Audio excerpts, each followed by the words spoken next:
Hello and welcome to our EEE492 Engineering Design II video presentation titled Design and Implementation of Flight Control Computer Test System and Ground Station for Modular Rockets. I am ÇELİK and I will be presenting our project overview. Our team consists of 3 members. I was responsible for system engineering, leadership and modeling. Kadir Ergün handled algorithm and interface design while Barış Özkesemen focused on hardware and test engineering. As a visual rocket team, we actively participated in the Technofest rocket competition. One of the biggest issues we faced was the inability to properly test our flight control computer under realistic conditions. The testing process was either unsafe, expensive, or simply not repeatable. That real, hands-on challenge became the motivation for this project, to develop a modular, safe, and reusable FCC test system without requiring a real rocket launch. The current approach to FCC testing heavily depends on full-scale rocket launches, which are costly, risky, and impossible to reproduce consistently. Even a small sensor or logic failure can lead to total mission failure. However, there is no accessible infrastructure that allows safe and repeatable validation of flight computers. That's why there is an urgent need for a laboratory-based testing system to verify FCC behavior before real launches. Based on the mission constraints, we defined several key requirements for both the flight computer and the test environment. The FCC had to weigh less than 500 grams and reliably detect apogee within 2 seconds. Our simulation platform needed to achieve at least 70% accuracy, while the physical test bench had to emulate pressure and pitch with over 80% fidelity.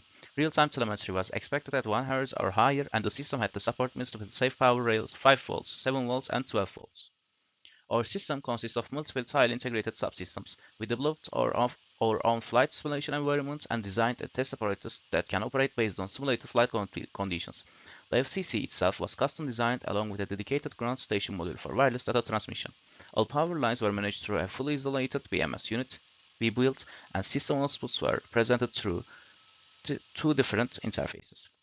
Now that we covered the theme and system overview, we'll move on to the design and implementation details of each core component in our project.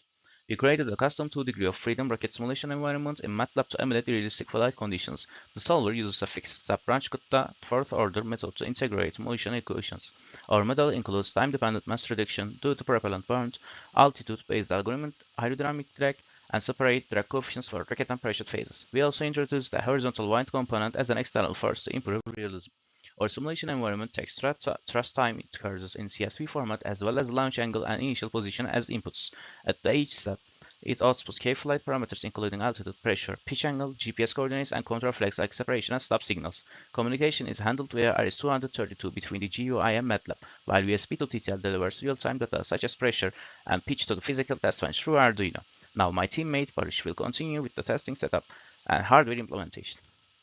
Hi, I am Barış Özkesemen. Let's begin with the main power unit of our system. This bus includes 2 AC-DC converters that supply 24 volts, which is distributed through terminals. Then DC-DC converters regulate the voltage down to 12 volts for 2 vacuum pumps and 7 volts for a servo motor. Power is also delivered to the FCC and the ground communication system through 2 RJ45 cables. The Arduino Nano receives commands from the simulation and controls the vacuum and the servo.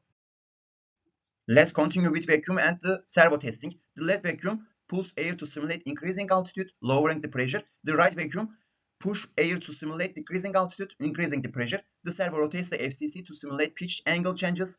All of these actions are controlled by the Arduino Nano based on the data received during the physical test. And this is our FCC board. At the center is a Tinzi microcontroller running the main flight code. There is a motion sensor for orientation, a pressure sensor for altitude, and a GPS unit for location. LoRa provides wireless communication, and all data is saved to an SD card. Finally, after landing, the buzzer makes a loud sound to help us locate the rocket on the ground. And this is the logic behind the FCC system. It continues to read pressure and angle. If the pressure starts to increase and the pitch angle is over 19 degrees, it detects peak and sends a trigger for recovery. If the altitude later drops below 15 meters, the system starts the buzzer. During the process, data is saved and sent to the ground station. Lastly, this is the ground communication station. The antenna is connected to LoRa module, which receives test data sent from the system. Arduino Nano acts as the controller and forwards this data to the computer. These values are then used in the ground interface to inform the user about the rocket's flight. Hello, I am Kadir. Today I would like to talk about our interfaces. We have three different interfaces. The first two, as shown as on the screen, the left one is simulation start interface, which provides input to MATLAB simulation. The right one is simulation interface, where we can view the simulation data. The third one is FCC interface, which allows us to compare the real sensor data with the simulation data.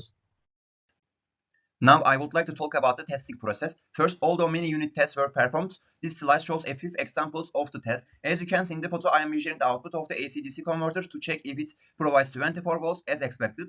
As this is in the table, both AC-DC and DC-DC converters were tested for stable voltage output and all passed the test successfully. After unit test, this table shows the result of our module test. Each subsystem like the flight simulation, FCC test apparatus, FCC itself, ground station BMS and user interface was tested individually. We verified voltage levels, interface response and communication. All measures worked independently without errors. After confirming that each subsystem worked on its own, this table shows the result of our functionality test. Each subsystem like the FCC, ground station, BMS and interface was tested to make sure it performed its intended task. We verified data communication, servo and vacuum control, and RS-232 interactions. Sensors were read correctly, power was distributed properly, and the system responded as they expected. Finally, this was our full integration test during the demo day. The entire system, FCC, simulation, ground station, BMS, and interfaces ran together as one unit. All power and communication interfaces worked properly. As shown in the picture, it operated continuously for 8 hours without any problems. The main purpose of our FCC interface is to enable the comparison between sensor data obtained from real-life sources and data received from the simulation environment. This comparison is conducted to comprehensively test the consistency and stability of the system. As a result of the test conducted, the maximum error rate in altitude data was found to be 10%, while the maximum error rate in the angle data was also determined to be 10%. This table shows the prices of the components that used in the system, allowing for a cost analysis of the materials. Cost optimization and reusability. We use low-cost parts instead of expensive ones. Tests were done with simulation and vacuum pump instead of the real flights to save money. The system can be taken apart easily and used again. Only broken parts are changed, so fixing is cheap and easy. The simultaneous FCC system is designed primarily for undergraduate or graduate students in aerospace, electronics, and embedded systems, academic researchers working on rocket avionics and autonomous recovery systems, modern rocketry teams, and hobbyists seeking safe, low-cost, and reusable FCC testing platforms.